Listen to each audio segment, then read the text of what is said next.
জামালপুরে পাকা সড়ক করে দেওয়ার কথা বলে পল্লী সড়কের ইট তুলে নিয়ে বিক্রি করে দিয়েছে একটি প্রতারক চক্র। এতে চরম দুর্ভোগে পড়েছেন কয়েকটি গ্রামের হাজার হাজার মানুষ।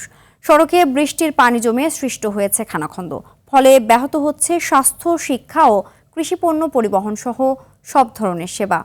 এলজিইডি বলছে এই সড়ক পাকাকরণের কোনো প্রকল্পই নেওয়া হয়নি। জামালপুর থেকে জিএম ফাতিউল হাফিজ বাবুর তথ্যচিত্রে জানাচ্ছেন লিওন আজাদ।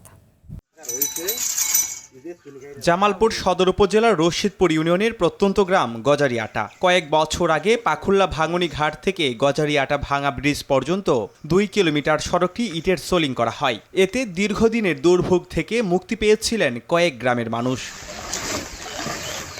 কিন্তু সেই স্বস্তি রূপ নিয়েছে চরম ভোগান্তিতে। গত 2 মাস আগে সড়কটি পাকাকরণের কথা বলে 2 কিলোমিটার অংশের ইট তুলে নেয় ঠিকাদার পরিচয়ের একটি প্রতারক চক্র।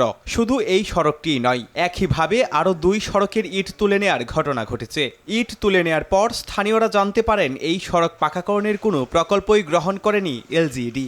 2 মাস আগে ঠিকাদার এসে বলল যে আপনাদের এই রাস্তাটা কার্পেটিং হবে, আর তারা ইটগুলি উঠায় তাদের মতোই তারা বিক্রি করবে। বিক্রি করার পরে আমরা জানতে পারলাম যে রাস্তায় কোনো টেন্ডারই হয় না, এই রাস্তা হবে। আমাদের রাস্তার ইটগুলা যারা প্রতারণা করে তুলে নিল, বিক্রি করছে, ওদের আমরা গ্রেপ্তার চাই, শাস্তি চাই, সরকার যেন আমাদের বিচার করে।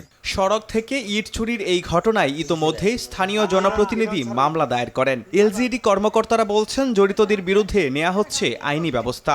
এই ব্যাপারে স্থানীয় জনপ্রতিনিধির মাধ্যমে মামলা হয়েছে এবং এলজিইডির প্রকল্পের মাধ্যমে সরজমিনে পরিদর্শন করে প্রকল্প গ্রহণের জন্য ব্যবস্থা নেওয়া হবে। রাস্তা চুরির এই অভিনব প্রতারক চক্রের সদস্যদের গ্রেফতার ও দৃষ্টান্তমূলক শাস্তি চান এলাকাবাসী। একই সাথে সড়কটি মেরামত করে এলাকার মানুষের মৌলিক অধিকার ও যাতায়াত ব্যবস্থা ফিরিয়ে দিতে পদক্ষেপ নেবে সরকার, এমনটাই প্রত্যাশা স্থানীয়দের।